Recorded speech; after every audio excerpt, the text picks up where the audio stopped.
I wrote this book, The Hill. It's a prison story, a guy's journey through prison. So people always ask me or tell me that they want to write a book. And how should they write the book? My advice is always write. The hardest part about writing is that first paragraph and then that first page. But if you write from passion, if you write the story that you want to write, don't worry about punctuation. Don't worry about editing. Your whole job is to let the story pour all the way out of you. Then you can go back and edit.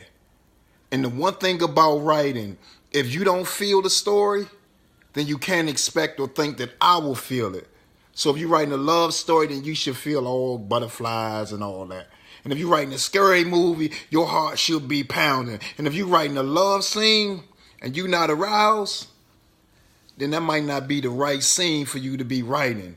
But the most important thing, you have the story in you. The only place it's missing at is on that piece of paper, is on that screen. So move all the other barriers out of your way and push that pen.